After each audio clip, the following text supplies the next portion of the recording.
안녕하세요. 오늘은 여러분들과 시험을 1년 정도 앞둔 시점에서 어떻게 큰 계획을 세우고 그리고 각 기간에 맞추어 어떠한 세부적인 계획과 함께 공부를 해 나가야 되는지에 대해서 말씀을 드려보도록 할게요. 자, 여러분들 지금 눈앞에 보시면 디데이를 기준으로 마이너스 1개월 이런 식으로 개월 단위로 표시가 되어 있는 것을 보실 수 있을 거예요.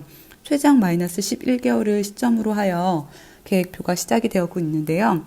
그 이유는 물론 이제 처음 공부를 시작하시는 분들 중에는 1년 전부터 공부를 시작하시는 분들도 계시겠지만 올해 만약 낙방을 하셔서 새로 다시 공부를 시작하시려는 분들이라면 약 1개월 정도 어느 정도 마음을 추스리는 그런 시간이 필요하다고 생각을 하기 때문에 저는 마이너스 11개월을 시점으로 계획표를 시작하겠습니다. 여러분들이 지금부터 제가 말씀드릴 이 계획표대로만 11개월, 1년가량을 잘 보내신다면 1년 뒤에는 분명히 원하시는 시험에 합격하실 수 있을 거예요. 그러면 11개월을 어떻게 크게 나누어야 되는지에 대해서 먼저 말씀을 드려보도록 할게요. 자, 여러분들 보시면은 제가 크게 3단계로 기간을 나눠 놓은 것을 확인하실 수 있을 거예요. 맨 처음 5개월, 150일, 21주가량이 첫 단계의 기간이 될 테고요.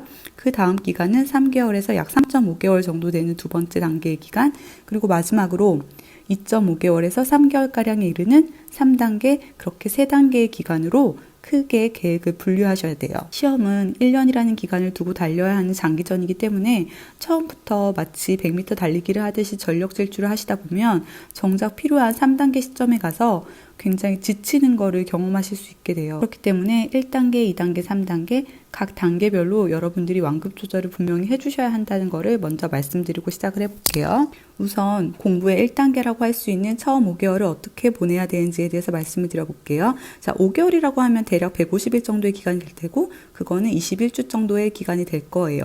제가 왜 주라고 표시를 했냐면 각 주 단위별로 공부 계획을 또 나누어서 실행을 해야 되기 때문이에요. 제가 공부법을 말씀드릴 때 항상 강조드리는 부분이 있는데요. 그건 바로 여러분들이 계획을 세우는 데 있어서 항상 계획이라는 것은 차질이 생길 수 있는 거기 때문에 그에 대해서 여유분을 항상 집어넣으셔야 된다는 거예요. 그리고 또 하나, 여러분들이 공부를 하는 데 있어서 자기 보상 기간을 두는 것이 굉장히 중요하다는 거예요.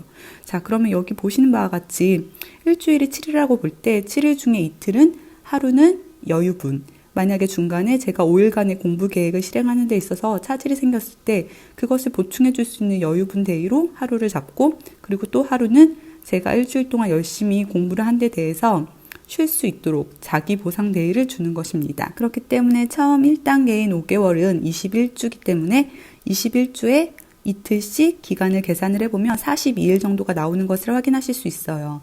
그러면은 사실 5개월이 150일이라고 하지만 여러분들이 충분히 여유와 자기 보상 데이를 확보하면서 실질적으로 공부를 하실 수 있는 기간은 약 108일 정도가 된다는 것을 확인하실 수 있습니다. 여러분들이 1단계에서 실질적으로 공부할 수 있는 기간이 108일 정도라고 보았을 때 이 기간 안에 여러분들이 반드시 해주셔야 되는 것은 기본 강의 수강과 함께 그에 따른 교재 이해와 교재 정리가 수반되어야 한다는 것입니다. 제가 실제로 사법시험 1차를 준비했을 당시를 예로 들어서 한번 설명을 해보도록 할게요. 민법, 형법, 헌법 3법의 기본 강의만으로도 270강이나 된다는 것을 알 수 있어요. 그렇게 되면은 하루에 3강의 정도가 나간다고 했을 때 약 90일가량 정도를 기본 강의 수강하는 데 쓰셔야 한다는 거예요.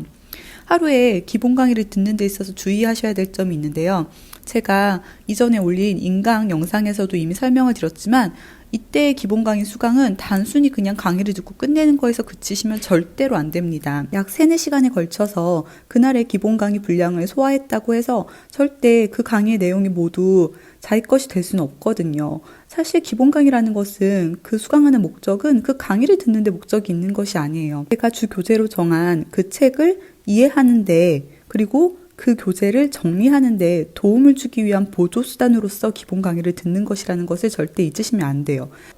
그렇기 때문에 만약 학원에 가서 3-4시간 정도 기본 강의를 수강하고 오신 분들이라면 최소한 자기 스스로 교재를 읽어보면서 그 강의의 내용을 다시 한번 곱씹어보고 그리고 그 강의를 진행한 그 부분의 교재를 정리하는데 충분한 시간 투자를 하셔야 된다는 거예요. 저 같은 경우 약 3시간 반짜리 인강을 듣게 될 경우 중간중간 일시정지를 해가면서 강의를 다시 한번 이해하고 그 이해한 내용을 교재에 정리하는데 그 2-3배까지도 시간이 걸렸기 때문에 3시간 반짜리 정도의 강의를 수강하는 데 있어서 적게는 7시간, 많게는 9시간 그 이상의 시간이 걸리기도 했어요. 1단계인 108일의 기간 중에 약 90일 정도의 기간을 기본 강의 수강 및 교재 이해, 교재 정리에 쓰게 되면은 약 18일의 정도의 기간이 남게 되는 것을 확인하실 수 있어요. 이 나머지 기간은 기출문제집 풀이 및 그리고 그 내용을 교재에 단권화하는 데 쓰셔야 합니다. 기출문제집을 풀어보시면 아시겠지만 기출문제가 정말 딱 어떠한 소단어 파트에 한정해서만 나오지가 않거든요.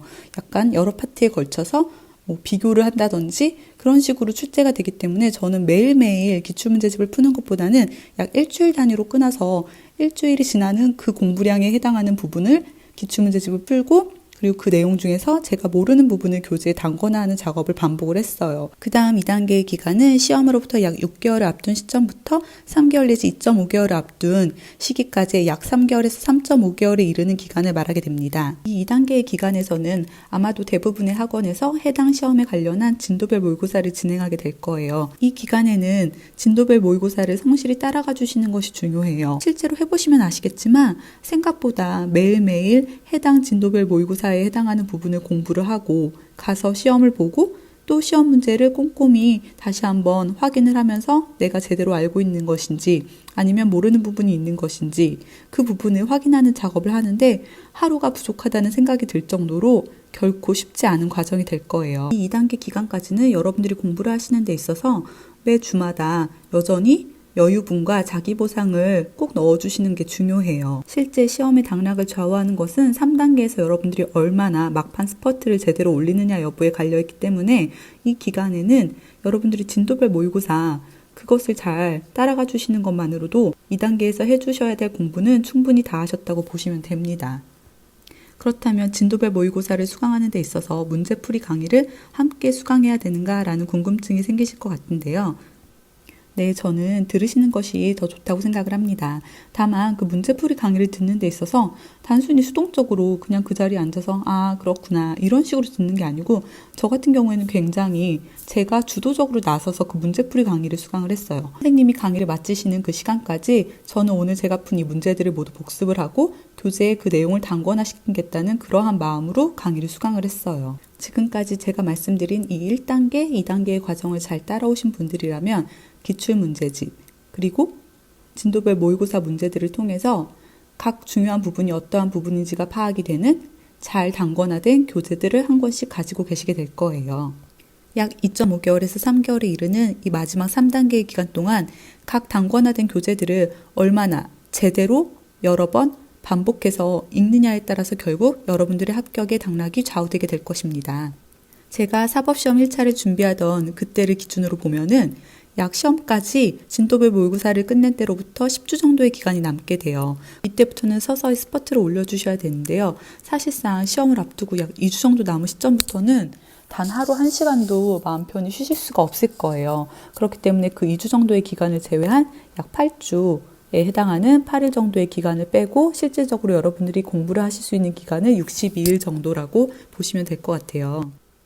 제가 물론 여유분 내지 자기보상이라는 표현을 쓰긴 했지만 실질적으로 이 기간에는 자기보상의 측면보다는 계획이 늘어짐으로써 그것이 틀어짐에 따르는 스트레스를 막기 위한 여유분의 측면이 좀 더 크다고 보시는 게 좋을 것 같아요. 아마 이 3단계의 기간에서 여러분들 8421 이런 회독법 많이 들어보셨을 것 같아요. 근데 저 같은 경우에는 조금 더 여유 있게 그 회독수 기간을 잡고 돌린 편이었어요. 저 같은 경우 진도별 모의고사에서 약 이틀치 분량 정도를 하루 공부량으로 잡고 마지막으로 제가 단권화한 이 교재를 제대로 이해하는 기간으로 잡았어요. 그리고 진도별 모의고사 때까지 아직까지도 단권화되지 않은 그런 부분이 있다면 이때 마지막으로 그 단권화를 마치도록 그렇게 했습니다. 지금까지 잘 따라오셨다면 시험까지 진짜 한 달도 채 되지 않는 기간이 남아있게 되는데요.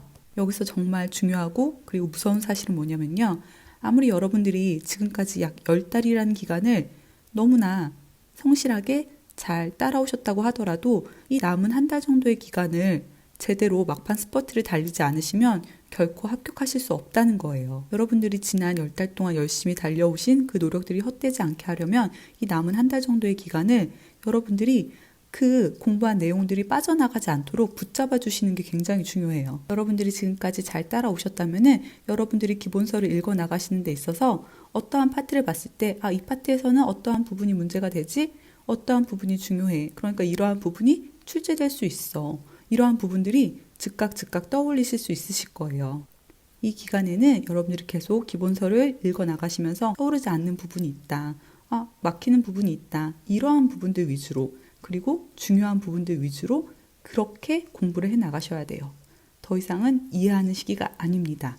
여러분들이 이미 이해하고 내 것으로 만든 그것을 여러분들의 머릿속에서 빠져나가지 않도록 잡아두는 거예요. 이렇게 마지막 3단계까지 여러분들이 과정을 잘 따라오시게 된다면 여러분들은 1단계, 2단계, 3단계를 거치면서 최소 7번의 반복 학습을 하시게 되는 겁니다.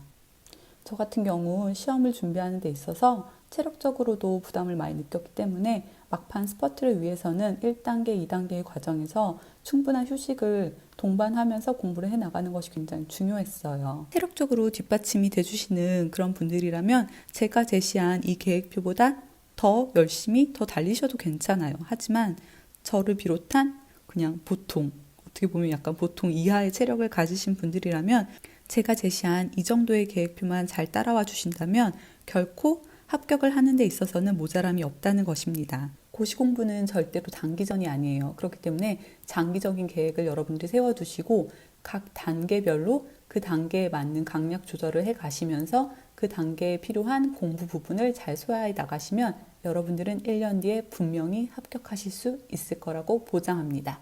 네, 그러면 오늘 영상 시청해 주셔서 감사합니다. 좋아요와 구독 부탁드릴게요.